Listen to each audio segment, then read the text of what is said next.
Así es, estamos con Ricardo Cuenca para hablar de varios temas educativos y obviamente de otros que han surgido en estos días. Ahora, ¿cómo es? Resulta que Ricardo Cuenca se ha hecho rico, ¿no? Haciendo consultorías con la SUNEDU y disparates por el estilo que reproducen y reproducen y reproducen. Pero dejemos el ripio para el final y vamos a los temas que nos preocupan, que son los temas educativos. Primero, lo que no se dijo. El discurso de Dina Boluarte no hace ninguna mención a la educación superior, ni la universitaria ni la no universitaria. O sea, es como una omisión grande, ¿no? No es poca cosa. ¿Por qué crees que no se incluyó este tema? Bueno, buenos días, Rosa María. Primero porque yo creo que la presidenta Boluarte ha sido muy honesta con la parte educativa y ha mostrado directamente que no le interesa.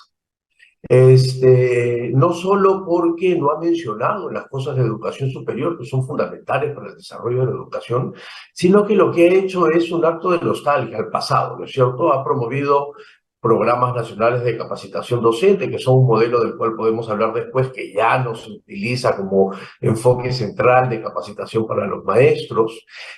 Su ministra y ella firman para volver al cineasta anterior. Sigue estando el presidente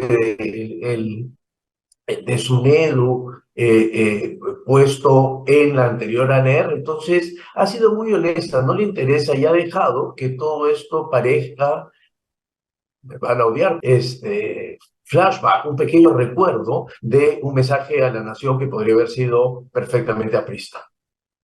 Ahora, hay una parte en que habla ya de educación básica. Dos veces lo menciona, al principio y al final. Es una cosa como reiterado el titular, ¿no? Como hubiera hecho un cut and paste y no hubiera quedado muy bien. Yo me di cuenta, porque si de esto ya habló, porque estamos regresando a lo mismo. Del retorno a clases, ¿ok? Y de salvar los aprendizajes que se han perdido. Pero retornamos a clases hace año y medio.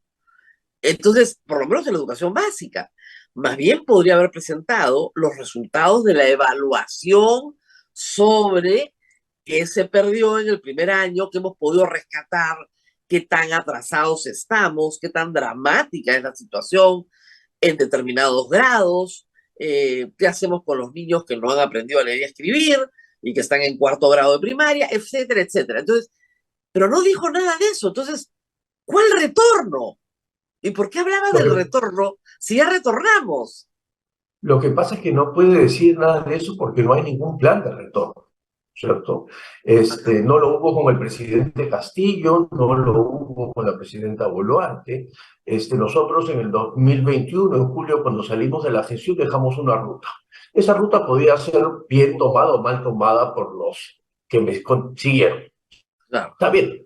El asunto es que no hubo nada, ¿no es cierto? Desestimaron la propuesta que dejamos, pero tampoco plantearon alguna otra, ¿no? Al principio, en el convulsionado cambio de ministros con el presidente Castillo, la cosa se entendía. Luego, con el cambio de la presidenta Boluarte, llega el ministro Becerra y estuvo peor la situación. Por lo tanto, por lo menos no se conoce el plan. Si lo hay, no se conoce. Entonces coincido en que deberíamos haber dado cuenta de qué es lo que hemos logrado, qué pasó con la evaluación del 2022, que tenía algunos datos interesantes. Primero, que la bajada no había sido tan terrible en referencia al 2019, que las desigualdades en algunas zonas continuaban y por lo tanto mi política para el próximo año era fortalecer la educación rural en tales temas. No sé, algo que suponga Algo. más allá de una retórica, porque lo que hay en los 5 párrafos es una retórica. Son 5 párrafos, ¿no? 5 párrafos. De 72 Debería, páginas. sí, deberían haber sido 6 párrafos porque uno está un poco más largo y se pide que sean 9 líneas más o menos por párrafo, pero bueno, 5 párrafos. Claro, yo también tuve la sensación de, oiga, ha omitido temas inmensos en educación, pero ¿qué dijo? Expliquemos qué sí dijo. Capacitación docente. ¿Qué más dijo? O sea, Capacitación docente, un modelo que ya no se usa ni en el Perú ni en América Latina, pero capacitación docente. Segundo, eh, más becas, cosa que ya se venía haciendo. ¿no es cierto? Becas, cosas que se venía haciendo. Tercero, que se ha aumentado a los maestros aquello que cada año se les suele aumentar, que son estos 100 soles en cada uno de los tramos. El pagar las deudas de jubilación y de En jubilación. cesantía, ¿no es cierto?, que ya están judicializadas. Es decir, la inercia de la que siempre hablamos, en Ahora, la que dijo se que iba a avanza. respetar, dijo que se iba a respetar la meritocracia, pero no dijo nada sobre derogar la ley, ¿no es cierto?, que elimine el examen docente. No tocó el tema tampoco. Tampoco tocó el tema, por eso son como anuncios de campaña, más o menos, ¿no es cierto? Claro, Este, vamos a dar unas becas, vamos a hacer unas capacitaciones, vamos a pagar unas deudas, vamos a hacer unos aumentos de sueldo. Ya, todo eso desde la lógica, digamos, sindical laboral. Pero ¿qué sí, pasó sí, con los niños? O sea, ¿qué pasó con los alumnos? ¿qué pasó con la planificación del sector? ¿Qué es lo fundamental? Este sector, Rosa María, es un sector, el otro día decía en el Twitter que la democracia y la educación en el Perú son procesos inerciales y retóricos. En el Perú, repetiré siempre, cada marzo de cada año 8 millones de estudiantes van a las clases con medio millón de profesores, independientemente de las cosas que haga o deje de hacer el Ministerio de Educación.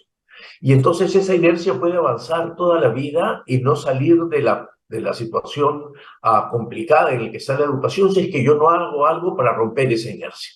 Y por lo tanto, claro, el que debería estar preocupado es el ministro Contreras, ¿no es cierto? Porque le Claro, va a sacar bastante plata para todos los anuncios que ha dicho, ¿no? Pero, entonces, claro, hay frases, ¿no es cierto?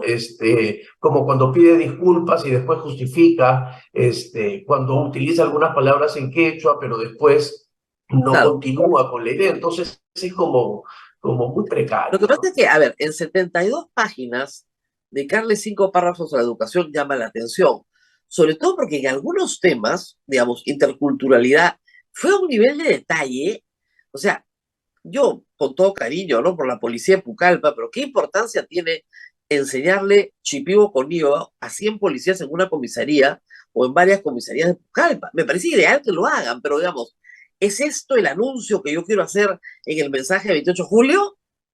Por eso que es todo tan precario, que esto de acá tiene sentido si explica una orientación de la política Claro, pública de interculturalidad.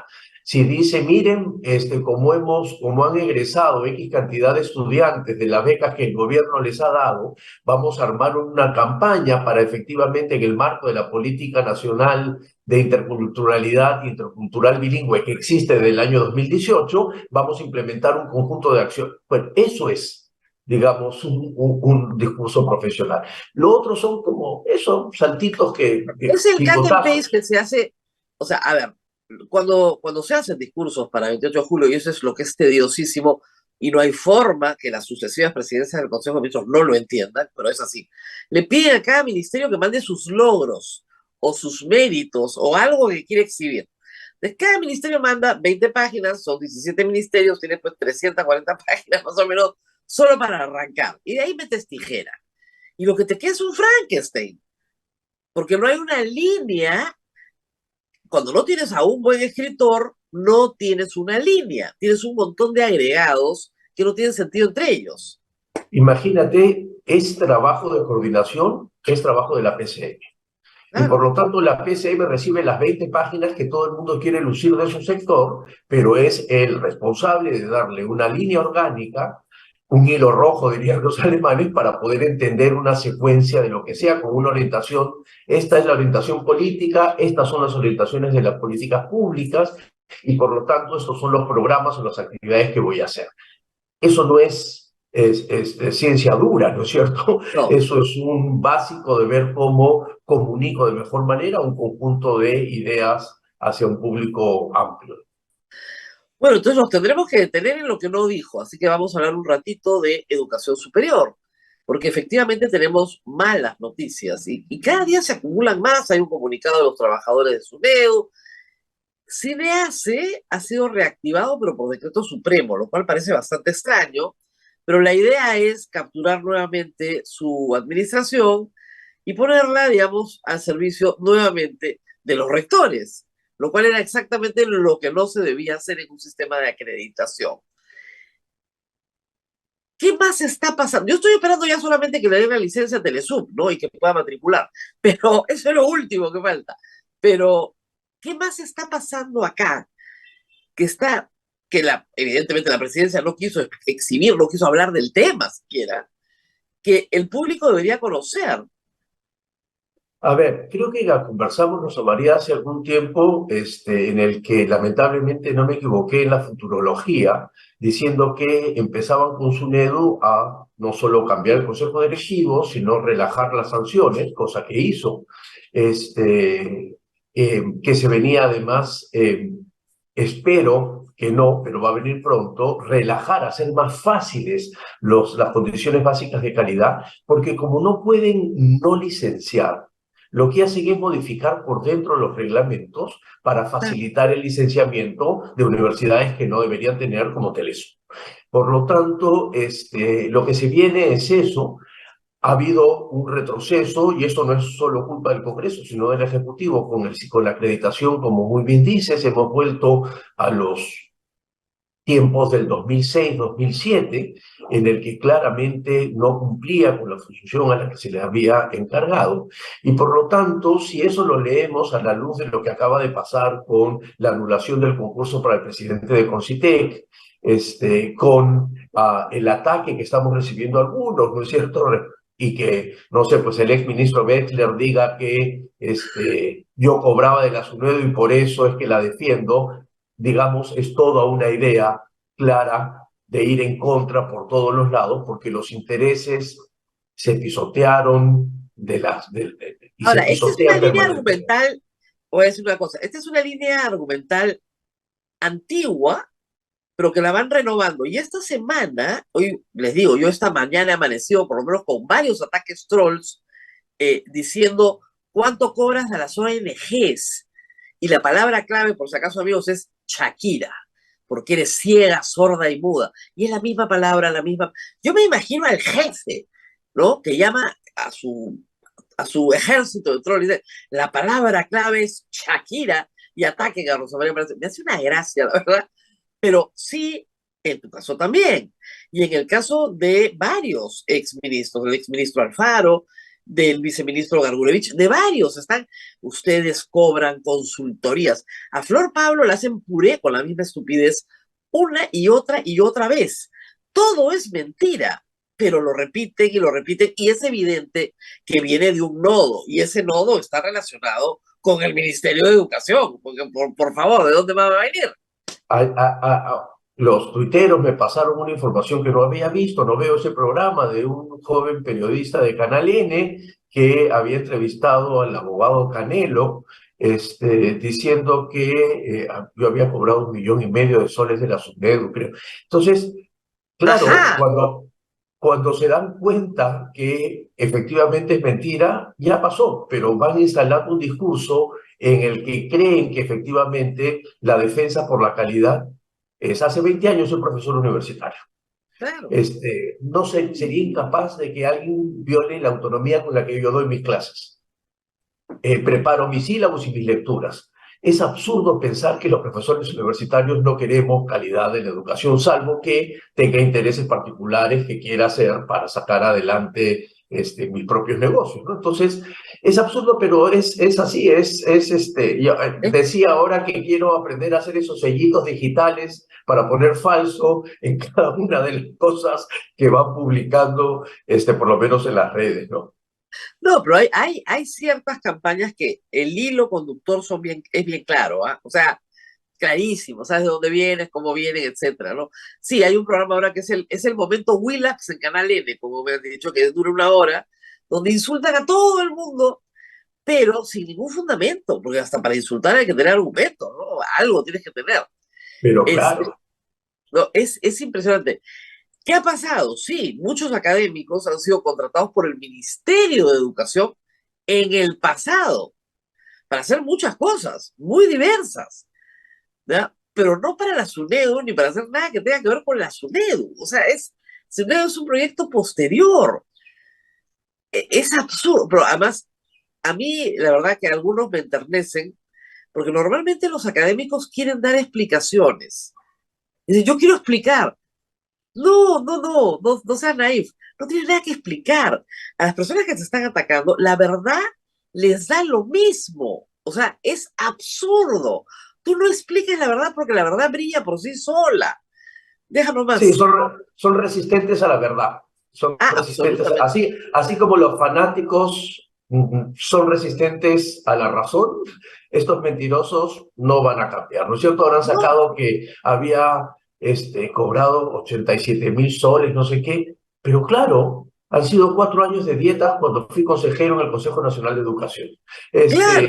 Entonces, Entran a es la absurdo. página, entran a la página de la OCSE, o sea, o alguna página de transparencia y suman todo lo que una persona ha ganado más o menos en 15 años de dietas de 200 soles por sesión, ha ganado 10.000 soles mensuales.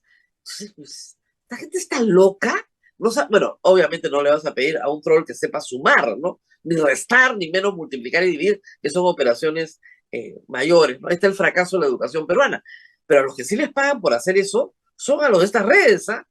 Ahora, Sí, sí, de- esas granjas están muy bien pagadas, creo. hay mucho interés en la educación, porque la educación en el Perú es un gran negocio. Esa es la única explicación.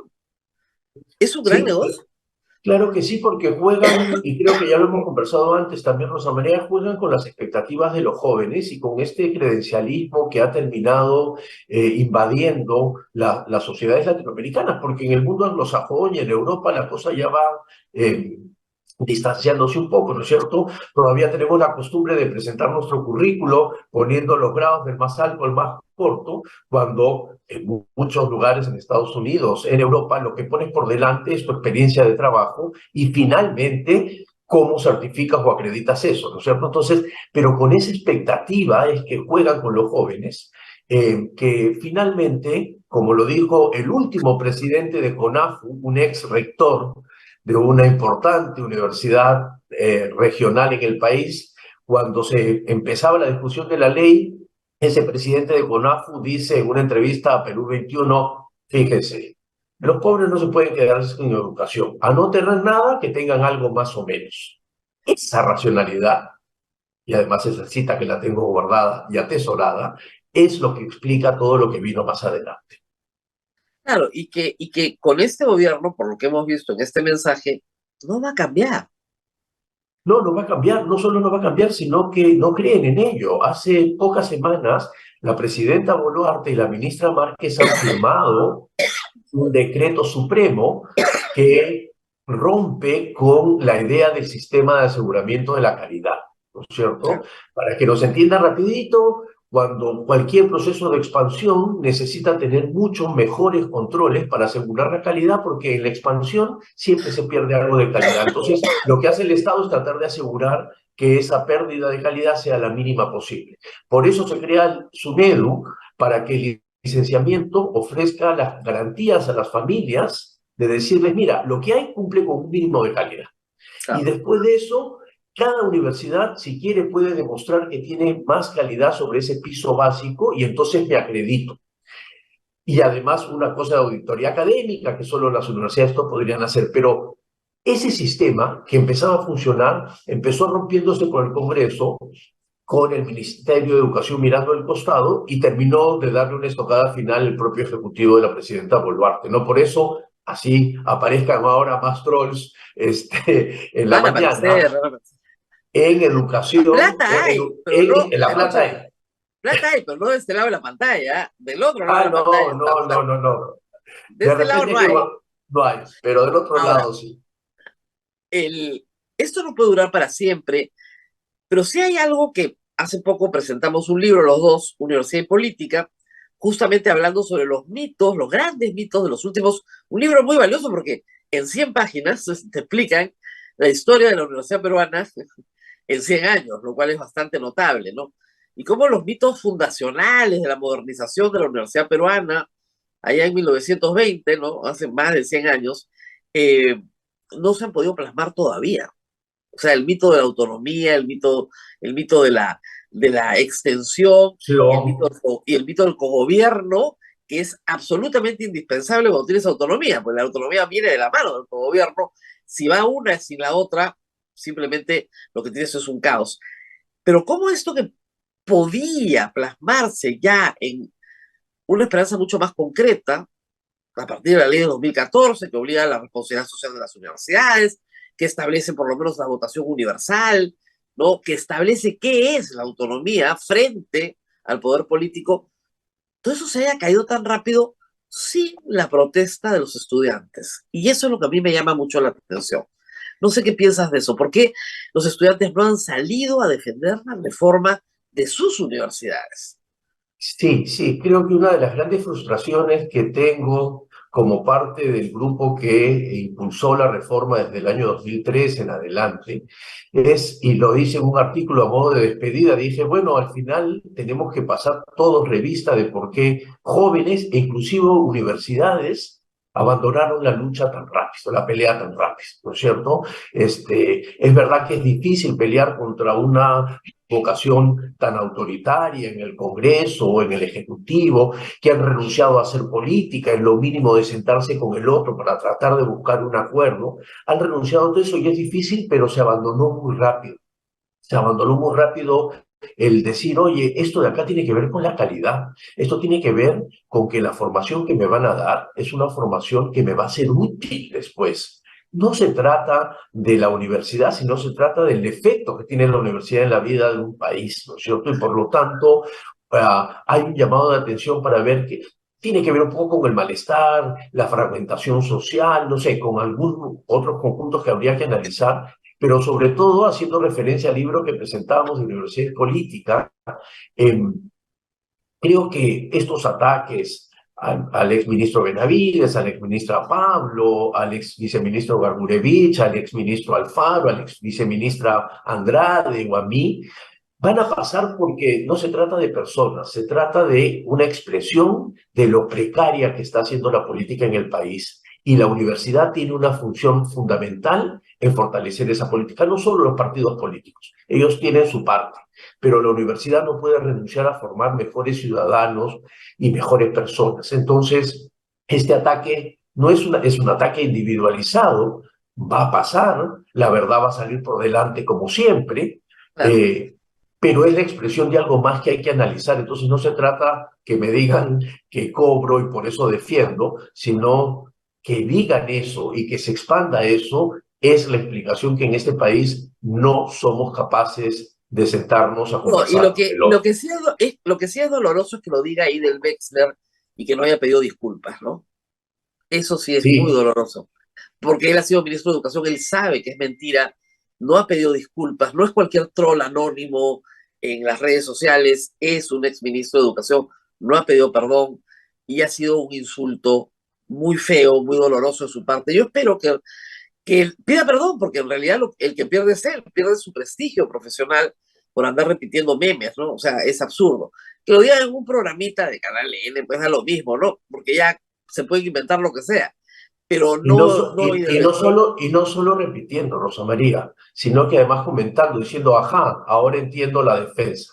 Entonces, sí, sí, yo tengo lo conozco hace muchos años, hemos estado en muchos espacios juntos, en el foro educativo también, le mandé un mensaje antes de publicar el tweet, al WhatsApp no respondí, no tuve una respuesta, pero bueno, cada uno carga con sus no. propias... A ver, vamos a explicar cómo son las disculpas y las ofensas, por si acaso, para toda nuestra audiencia.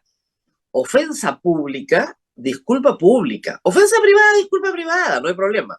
Pero ofensa pública, disculpa pública. Esas son las normas de la honorabilidad, por si acaso, por si alguien no las recuerda. Si a mí me insultas en privado, te disculpas en privado delante de los que estamos. A mí me insultas en público, te disculpas en público. Exactamente igual. Entonces, por si acaso, a los que insultan en público, decirles que esa es la norma. Y mientras no hay disculpa pública, no hay reparación, ¿no es cierto? No hay reconciliación, no hay nada. Por eso es que la disculpa pública de Dina Boluarte no funciona porque no reconoce los hechos. Si no reconoces el hecho, no hay disculpa pública. Tienes que reconocer el hecho. Así funciona. En fin, a eso nos estamos dedicando. Esto lo aprende un niño en primer grado, ¿ah? O sea, si su educación preescolar es buena, ya en primer grado sabe que tiene que decirle, sí, me agarré tu cartuchera, es mi culpa, te pido perdón, te la arreglé y te la devuelvo. Eso es lo que hace una mamá con un niño de 5 o 6 años cuando le enseña a pedir disculpas por sus actos y a hacerse responsable por lo que ha hecho. ¿O no? To- Totalmente, y es por eso que la escuela es el primer espacio de socialización.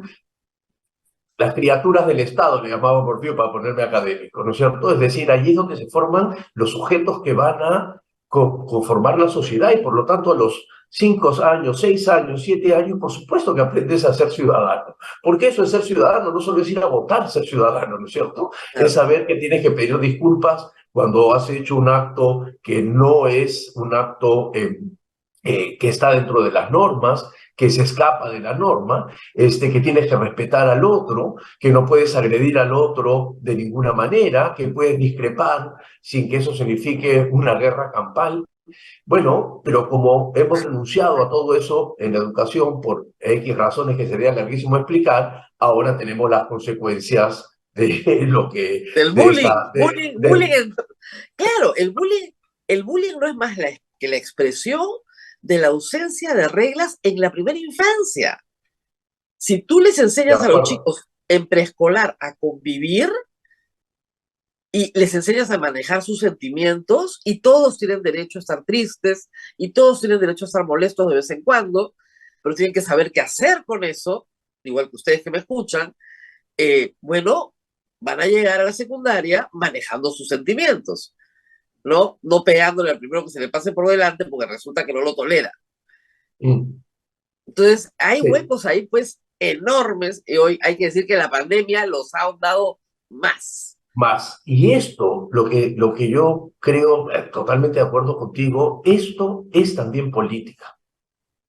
Política no es solo política partidaria, política de partidos, ¿no es cierto? Eso también es saber que tengo que saber que lidiar con lo que siento, con lo que pienso, expresarlo de una manera sin agredir al otro para poder tratar de establecer un diálogo mínimamente racional, ¿no es cierto? Eso es política, eso es democracia, eso es lo que no tiene el Perú y es por eso que este señor puede salir ayer diciendo sin ningún problema que ganas 1 millón de soles de algo que claramente no existe y que es absolutamente demostrable, No, pero y eso no ojalá, importa. ojalá, ojalá lo ganara, porque pucha, que bien estaríamos.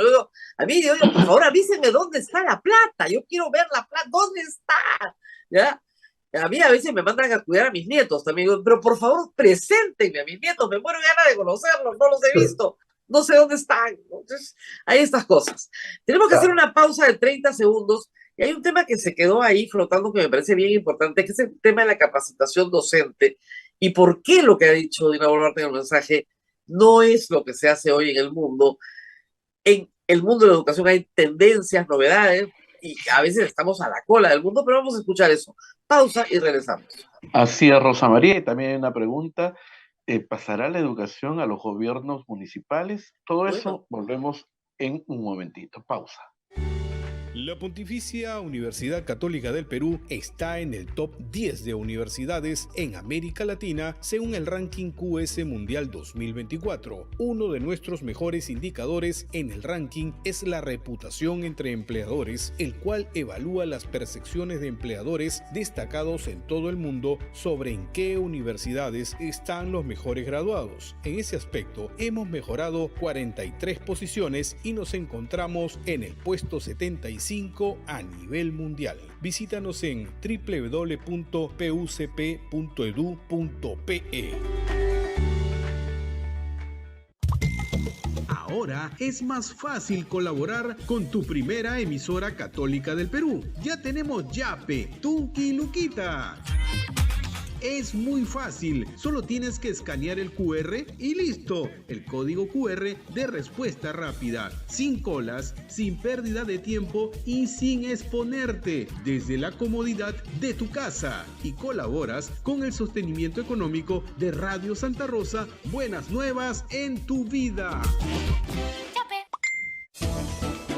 Estás escuchando A Pensar Más con Rosa María Palacios. con A Pensar Más con Rosa María Palacios, que se encuentra conversando con el doctor Ricardo Cuenca, ex ministro de Educación. Rosa María, adelante. Capacitación, como decía, me parecía un discurso de hace 10 años. ¿Por qué, habiendo el Perú invertido bastante en capacitación docente, hay que decir que se invirtieron millones, por qué ese modelo ya no es el modelo que se usa actualmente?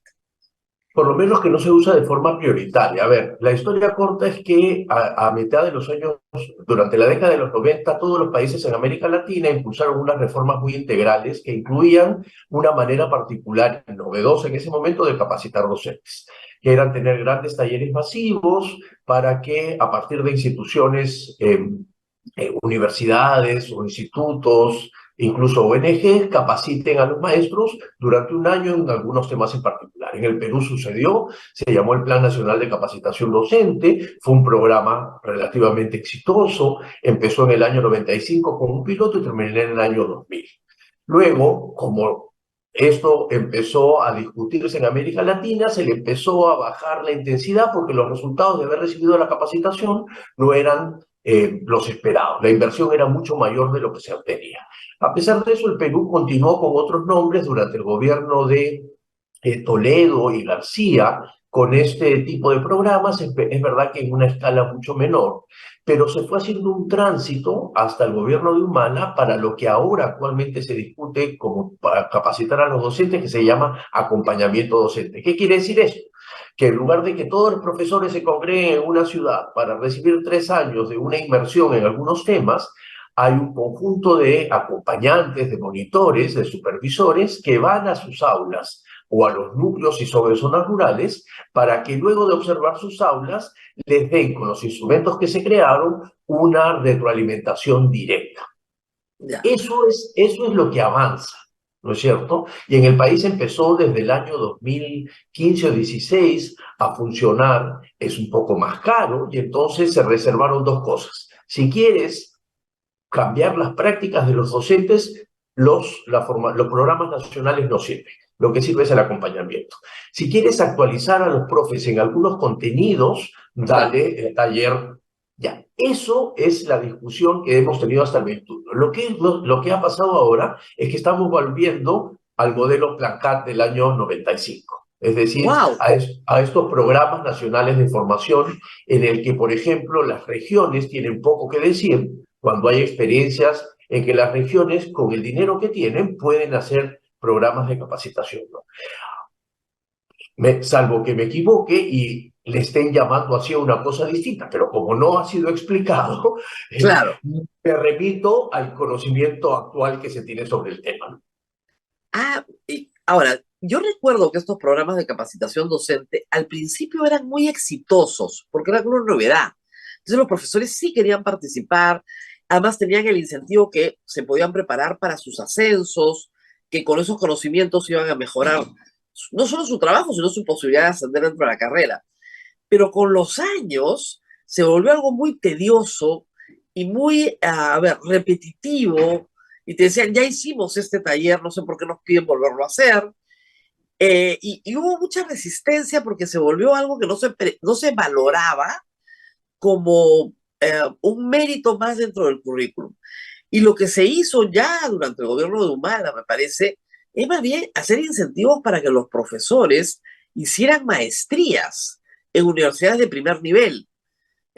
No sé, pues tú titulas con maestría a 1.000 profesores al año, el efecto multiplicador que eso tiene es enorme en todo el país, ¿no? O sea, en 10 años tienes 10.000 profesores con maestría, eso tiene un impacto importante, aunque sean 100.000 o 150.000 los que estén en la educación pública. Entonces, lo que nos está diciendo es que estamos regresando al plan de las capacitaciones del 95. La pregunta es ¿por qué? Abrieron un cajón y sacaron un file viejo en el Ministerio de Educación. A ver, ¿Cómo eso aterriza en el discurso presidencial? Digamos, la explicación corta, y hay una explicación corta y una romántica. Voy a empezar con la corta, ¿no es cierto? La explicación corta es que muchas de las personas que actualmente están en el Ministerio de Educación vienen de la tradición, e incluso de los cargos, durante el quinquenio de ministro Chang, ¿no es cierto? Ah, Entonces, por eso es que hay ahí un no, halo, no, está. Sí, sí, sí, la ministra de la San Martín y toda la San Martín ha entrado. Sí, sí, sí, ¿no? claro. Y la respuesta romántica es que tienen pues un apego con el pasado, ¿no es cierto? La educación para ellos tiene que irse para atrás y no para adelante. Y entonces, por eso el cineasta del 2007, por eso los programas de capacitación de los 90. Conceptualmente, muy chiquito, la capacitación para cualquier funcionario público tiene dos líneas, ¿no? Aquella que tiene que generar actualizaciones y entonces tú lo haces o en estricto senso, es decir, con un grado, una maestría, doctorado, o en un sentido lato extenso y entonces haces estos programas de capacitación. Por ejemplo, durante la pandemia, durante el año 2020 y 2021, de manera virtual se capacitaron muchísimos en estos talleres de forma virtual para que los profesores sepan cómo usar el Zoom, el Meet, Claro, lo que fuese, porque ahí sí se necesita tener eso. Pero si tú quieres cambiar las prácticas, esto no funciona. ¿Y por qué esto sirve? Porque hay que pensar pues todo de manera más encadenada, ¿no es cierto?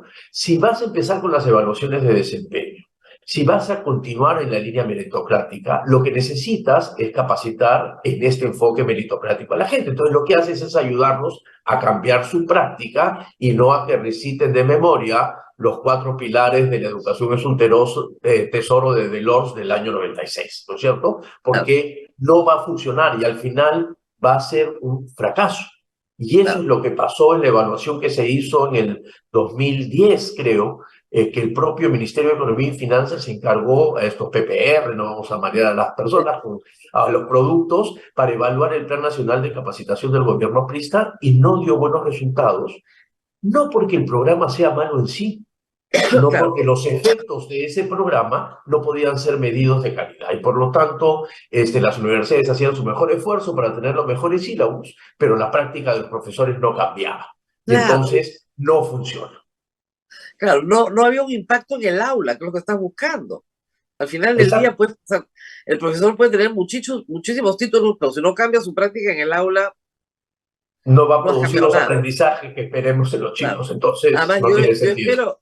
yo francamente espero que no enseñen a los chicos hoy como me enseñaron a mí hace 40 años. O sea, yo espero que haya una evolución en el mundo de la educación, ¿no? Que haya mejores prácticas, que alguien investigue sobre esas mejores prácticas y las aterrice en el aula hoy. Y sobre todo porque esa es la discusión internacional después de la pandemia, es la discusión latinoamericana después de la pandemia, y el Perú se la está perdiendo. Qué pena. Yo conduje un proyecto en el que 7 países, y ya se publicó, por si acaso no ha sido una consultoría, eh, en el que 7 países en el que lamentablemente no participó el Perú, financiado por el BID y por la OEI, explicaban cuáles eran el uso que estaban haciendo, por ejemplo, de modelos híbridos para generar mejores aprendizajes como un aprendizaje de la pandemia. Bueno, en el Perú pasamos. Hace poco me invitaban la red de directores escolares marianistas de América Latina que están haciendo una discusión enorme respecto de qué es lo que se debe enseñar, por qué nos equivocamos antes, cómo hay que mejorar y cómo se empiezan a implementar esos temas. Es una discusión latinoamericana, habían 9 países o 10 países presentes en la reunión y acá no pasa nada. Entonces, hemos regresado como si... Por eso la palabra retorno a clases que decías hace un momento suena vacía, ¿no es cierto? Ahora, como siempre pasa en el Perú, la educación de élite existe, ¿no? ¿No? Cuando comentábamos el tema universitario, nosotros tenemos universidades de élite privadas, de primer nivel, que compiten mundialmente, ¿no es cierto? Ahí está, pues, la Católica, Cayetano, ¿no?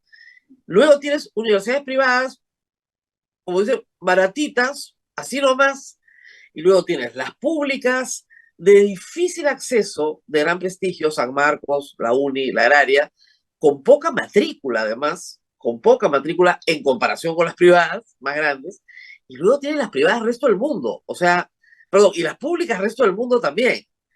Entonces, el que está en una universidad como San Marcos o la UNI o la Agraria va a recibir una buena educación gratuita, y el que está en Cayetano, la Católica, la Pacífico, va a recibir una educación de nivel mundial, cara, buena, pero cara. Y el resto que se pudra, y ese es el problema.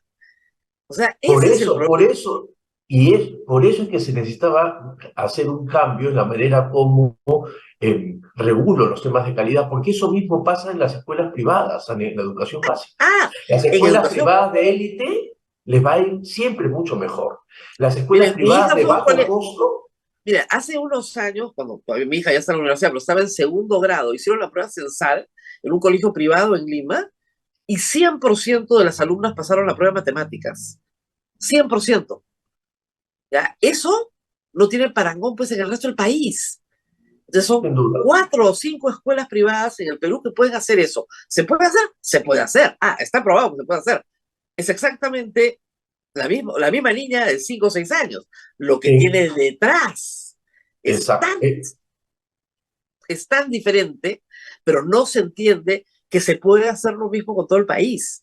Y no se quiere hacer. ¿Eh? Yo llego a la conclusión de que no se quiere hacer, porque Hay tiene estas formas. herramientas. Hay formas para hacerlo. Miren, un estudio del año 2013, mirando los resultados de aprendizaje solo en Lima metropolitana, encontramos que en los distritos más caros de Lima, la oferta privada le duplicaban los resultados de aprendizaje en la escuela pública. Y en los distritos más pobres, la escuela pública mejoraba el doble a los resultados de las escuelas En la privadas escuela de privada. bajo costo, ¿no Así es es. cierto? Entonces, lo que necesitamos para empezar es ordenar, porque todo el mundo tiene derecho a tener una educación, por lo menos, con condiciones básicas de calidad. No podemos no tener, no podemos renunciar a eso como país, como sociedad. Debería indignarnos, deberíamos efectivamente hacer un reclamo muy fuerte. Porque Porque a además partir... la reforma de SUNEDO implicaba, en el fondo, una reforma universitaria, pero que lo iba a percolar hacia abajo, porque yo quería una buena educación básica, porque quería estar en una buena universidad. Entonces, la demanda iba a venir de abajo hacia arriba, diciendo, oye, mejórame la educación básica, la secundaria, y después mejórame la primaria. ¿Ya? Eso es bien importante porque eso tiene que ver con la selectividad, ¿no es cierto? Me acuerdo de otro estudio de mis colegas y amigos Gustavo Llamada y compañía de la Pacífico que evaluaron los niveles de selectividad de la universidad. Entonces, en esta pampa que se había vuelto el sistema universitario peruano antes de que se organice con la SUNEDU y se ordene, la selectividad era bajísima y entonces no te importaba tener ningún esfuerzo en la secundaria porque sabías que de todas maneras ibas a entrar a la universidad. No importa si inclusive era de mala calidad, porque hay esta cuestión aspiracional detrás y por lo tanto seguías la ruta Claro. perversa, ¿no es cierto? Mala Ah, no, educación sí. básica, mala educación superior, mala precarización laboral, poco desarrollo del país. Era, digamos, el cuento completo del asunto. Es una pena que de ninguno de estos temas se haya hablado en el mensaje presidencial y presumo que no se va a hablar en mucho tiempo, por lo menos mientras dure este gobierno. Hasta el año 26, como he dicho, aunque ojalá no sea, yo por eso he dicho que estoy haciendo un inventario de estropicios, así se llama el texto. Claro, Y voy claro. anotando todos los días los estropicios que hacen contra la educación peruana para que a partir del año 26 tengamos la posibilidad de recuperar algunas de las cosas en el corto plazo y otras en el mediano plazo de lo que Claro, ya habíamos pero hay que avanzado. decirle algo a los universitarios. Si ellos no defienden su reforma, no la va a defender nadie. Ese es el problema. Y yo no veo a los universitarios defendiendo su reforma. Ese es el problema. Defendiéndola con fuerza, ¿no? O sea, sí han salido cuando salieron las normas de SUNEDU, cuando se atacó SUNEDU, han salido, pero no han salido con la fuerza que debieron haber salido. Y eso los hace en el fondo cómplices, porque parece que todos quisiéramos, yo creo que todos aspiramos a una mejor calidad, pero que mejor no tanta, ¿no? Ese es el problema. Muy bien, a ver, ¿alguna pregunta del público? Sí, pero nos gana la hora, Rosa María. Estaban preguntando acá tenía varias preguntas, pero, por ejemplo, ¿hay alguna prueba que mide a nuestros maestros, así como la PISA que mide a los alumnos? ¿Hay alguna prueba internacional para maestros? No, no. Ujú. La única prueba es que tienen que dar una prueba para poder entrar a la carrera. Y ahora Exacto. el Congreso ha decidido que no, que no es necesario. Nombramiento automático. Tienes 3 años contratado, así no sepa leer y escribir, ¿ah? Ya tienes nombramiento automático. Todavía no se ha implementado, pero paso que va a ser carísimo, ¿ah? Pero en fin, Va a ser, va a ser caro, va a ser difícil, ¿no es cierto? Los contratos tienen el enorme riesgo de tener luego estos contratos excepcionales, porque cuando los contratados no consiguen una plaza, como tiene que haber un profe, si hace este contrato excepcional por certificación, ahí es donde han aparecido estos profesores con los diplomas truchos, ¿no es cierto? Porque entonces mil ya todo tiene que correr. 1.000 en el Callao y se considera que son 11.000 a nivel nacional profesores que no han estudiado nada y que están en el aula con sus hijos, señora. A ver, ¿cómo haríamos? Se les Por eso pasó. no hay que hacer la ruta fácil, hay que hacer la ruta correcta, que es que Claro, concursen una plaza y que en esa plaza puedan seguir una carrera en la que claro, demuestran que les va a ir mejor si trabajan mejor. así es. Abel, nos tenemos que Nos, despedir. nos vamos, Rosa María. Nos ganó el tiempo.